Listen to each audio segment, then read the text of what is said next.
ನಮಸ್ಕಾರ ವೀಕ್ಷಕರೇ.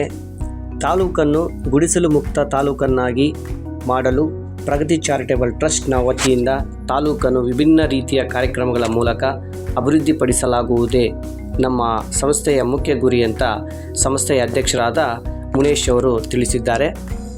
ತಾಲೂಕಿನ ಮಲ್ಲನಾಯಕನಹಳ್ಳಿ ಪಂಚಾಯಿತಿಗೆ ಸೇರಿದ ತಿಮ್ಮಾಪುರ ಗ್ರಾಮದಲ್ಲಿ ಪ್ರಗತಿ ಚಾರಿಟೇಬಲ್ ಟ್ರಸ್ಟ್ ವತಿಯಿಂದ ಪ್ರಗತಿ ಆಶ್ರಯ ಗೃಹ ಪ್ರವೇಶ ಕಾರ್ಯಕ್ರಮದಲ್ಲಿ ಭಾಗವಹಿಸಿ ಮಾತನಾಡಿದ ಅವರು, ನಿರಾಶ್ರಿತ ಗಂಗರತ್ನಮ್ಮ ಹಾಗೂ ನಾಗರಾಜಪ್ಪ ಅವರ ಕುಟುಂಬಕ್ಕೆ ಉಚಿತವಾಗಿ ಮನೆ ನಿರ್ಮಾಣ ಮಾಡಿಕೊಟ್ಟಿದ್ದೇವೆ. ಇದುವರೆಗೂ ತಾಲೂಕಿನಲ್ಲಿ 11 ಮನೆಗಳನ್ನು ನಿರ್ಮಿಸಿ ಬಡ ಕುಟುಂಬಗಳ ನೆರವಿಗೆ ನಮ್ಮ ಸಂಸ್ಥೆ ಮುಂದಾಗಿದೆ. ಇನ್ನು ಮುಂದೆಯೂ ಸಹ ಇಂಥ ಕುಟುಂಬಗಳನ್ನು ಗುರುತಿಸಿ ತಾಲೂಕಿನಾದ್ಯಂತ ಇಂಥ ನಿರಾಶ್ರಿತರಿಗೆ ಮನೆ ಕಲ್ಪಿಸಿಕೊಡುವುದಾಗಿ ಹೇಳಿದರು. ಬಿಜೆಪಿ ಮುಖಂಡರಾದ ಮಲ್ಲನಾಯಕನಹಳ್ಳಿ ವಾಸುದೇವ್ ಅವರು ಮಾತನಾಡುತ್ತಾ ಇವರ ಸೇವೆ ಹೀಗೆ ಮುಂದುವರಿಯಲಿ ಅಂತ ಆಶಯ ವ್ಯಕ್ತಪಡಿಸಿದರು. ನೂತನ ಗೃಹ ಪ್ರವೇಶದ ಕಾರ್ಯಕ್ರಮ ಸಂಪೂರ್ಣ ಡೀಟೇಲ್ಸ್ ಇಲ್ಲಿದೆ ನೋಡಿ.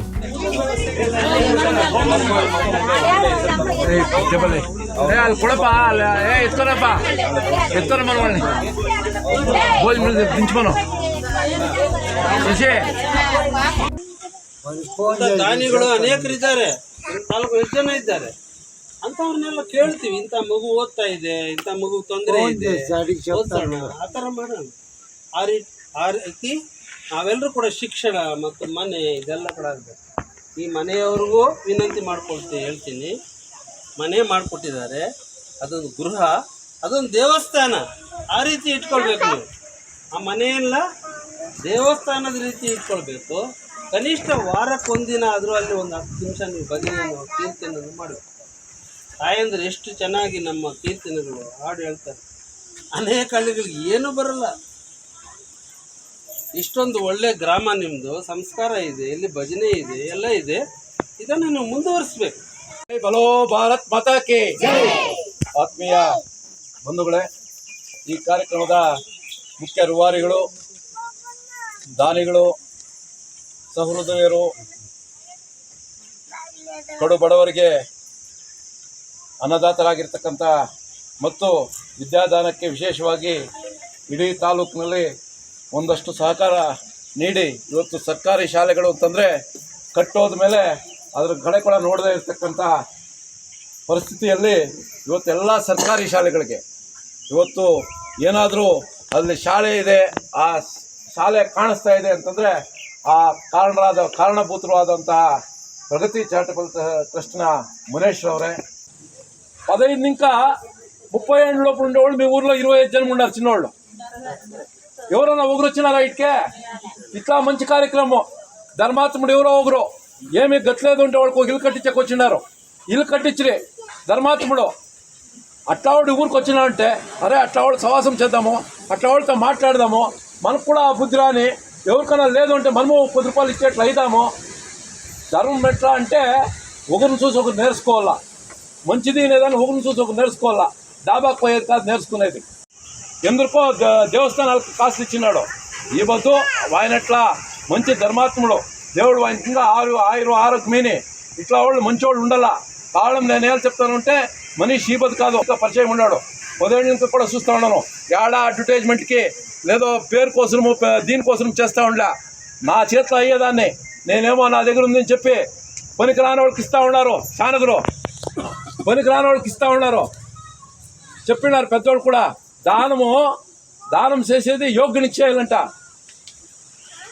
అనర్హునికి చేస్తే మనం దానం చేసిన ఇది కూడా ప్రయోజనం లేదంట. అట్లా మనిషి వద్దు దానం చేయాలంటే యోగ్యంగా ఉండేవాళ్ళకే దానం చేస్తూ ఉన్నాడు. దానికి నాకు ఖుషి. ఎలా అంటే మనం చూస్తూ ఉన్నాము, వాళ్ళు ಯಾವುದೋ తెవల కోసమో వాళ్ళ కోసం వాళ్ళు లక్షలు ఇవంతా ఇస్తూ ఉన్నారు. వాళ్ళంతా వాళ్ళ ಸ್ವಾರ್ಥం ಕೋಸಮೋ. ಹೆಣ್ಣು ಮಕ್ಕಳಿಗೆ ಒಂದು ಸಪ್ರೇಟ್ ಶಾಲೆ ಇದೆ, ಗಂಡು ಮಕ್ಕಳಿಗೆ ಒಂದು ಸಪ್ರೇಟ್ ಶಾಲೆ ಇದೆ. ಅಲ್ಲಿ ಈ ಥರದಲ್ಲಿ ಯಾರಾದರೂ ನಮ್ಮ ಗ್ರಾಮೀಣ ಭಾಗಗಳಲ್ಲೂ ಕೂಡ ಆಕಸ್ಮಿಕ ಒಂದು 5-6 ಜನ ಹೆಣ್ಣು ಮಕ್ಕಳು ಒಬ್ಬರಿಗೆ ಆಗ್ಬಿಟ್ಟಿರ್ತಾರೆ.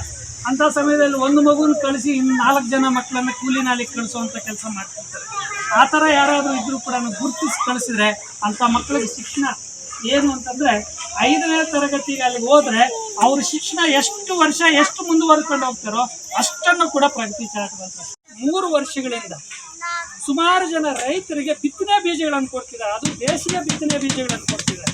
ಯಾಕೆ ಅಂತಂದರೆ ಇವತ್ತು ಮೊದಲು ನಾವೆಲ್ಲರೂ ಕೂಡ ಒಂದು ಹೊಲ ಬೆಳಿಬೇಕು ಅಂತಂದ್ರೆ 14 ರೀತಿಯ ಧಾನ್ಯಗಳನ್ನು ಬಿತ್ತನೆ ಮಾಡ್ತಾ ಇದ್ದೀವಿ, ಸಾಲು ಬೆಳೆಗಳು ಅಂತ.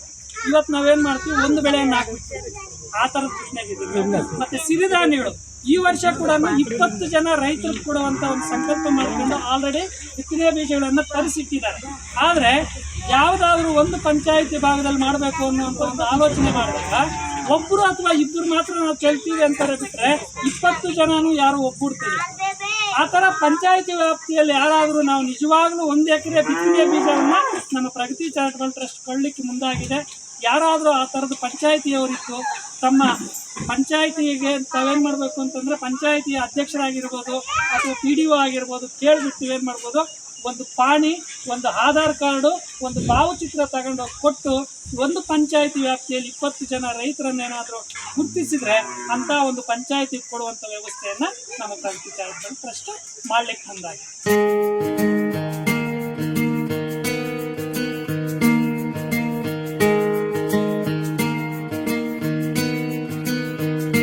ಬೊಂಬೆ ಹೇಳುತ್ತೈತೆ ಮತ್ತೆ ಹೇಳುತ್ತೈತೆ ನೀನೇ ರಾಜಕುಮಾರ.